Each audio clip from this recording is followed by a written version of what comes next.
The marketplace on Station Helix 9 sprawled across 3 levels, a cacophony of languages, currencies, and species that made the place feel more like controlled chaos than commerce.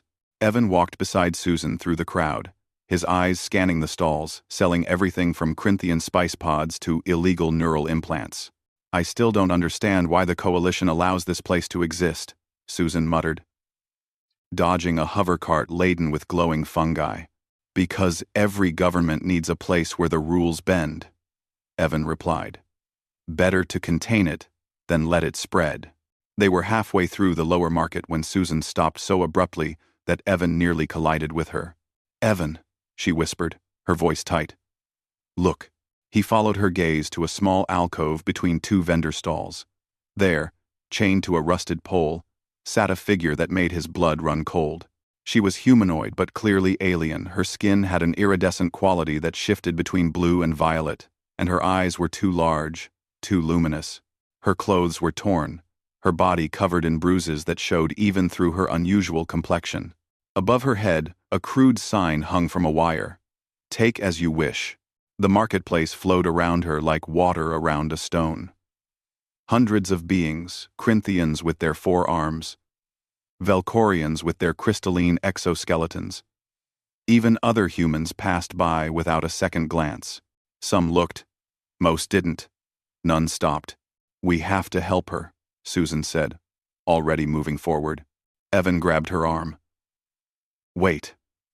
This could be a trap. Or a legal situation we don't understand."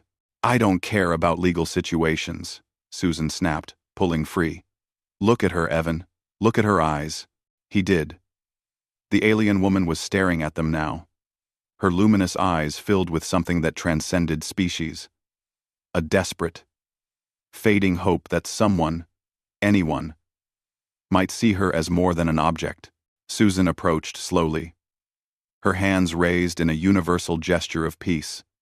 The alien woman flinched, chains rattling against the pole. "It's okay," Susan said softly. "I'm not going to hurt you." "Krishan," the woman whispered, her voice like wind through crystals. "You, human?" "Yes. My name is Susan. This is Evan. What's your name?" "Lyra." She pronounced it with a musical lilt. You stop?" "No one stops." Evan had moved closer now, examining the chains. They were industrial grade, locked with an old-fashioned physical mechanism. "How long have you been here?" "Evan, 7 cycles, maybe 8. Lyra's voice cracked. "I was. Merchandise. Buyer never came. So they leave me. Others take pieces of me." She gestured weakly at her torn clothes, the bruises. Susan's jaw clenched.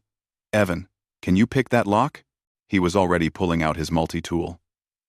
"Against station regulations." "I don't care about regulations either."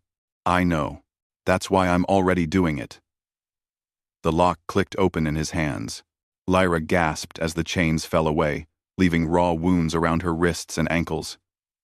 She tried to stand but collapsed. Susan caught her, supporting her weight. "Easy. How long since you've eaten?" "Don't, remember." A voice boomed behind them. "What are you doing?" They turned to find a massive Velcorian merchant, his crystalline body refracting the market lights into angry reds. "That property is unclaimed. If you take, you pay." "She's not property," Susan said coldly. "She's a sentient being. Is merchandise, C sign. Everyone see. No one care. Because everyone understand. Then everyone is wrong," Evan said, stepping between the merchant and the women. "We're taking her to the medical bay. If you have a problem with that, take it up with Coalition security." The Velcorian's crystals shifted through several colors. Surprise. Confusion. Anger. You are human. Yes? I hear stories. Think they are myth." "What stories?" Susan asked, helping Lyra walk. "That humans are crazy. That you see person where others see thing. That you fight for those who cannot fight." The merchant's colors shifted to something almost like respect. Think it propaganda.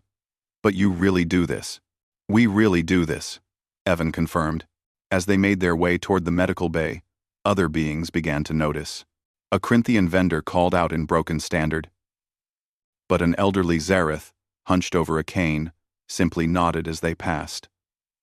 About time, she said in perfect standard. I've walked by her for 3 days. Couldn't look anymore. But couldn't stop either. Fear, you understand? Fear of involvement. Susan looked back at her. I understand. But fear doesn't mean you can't act.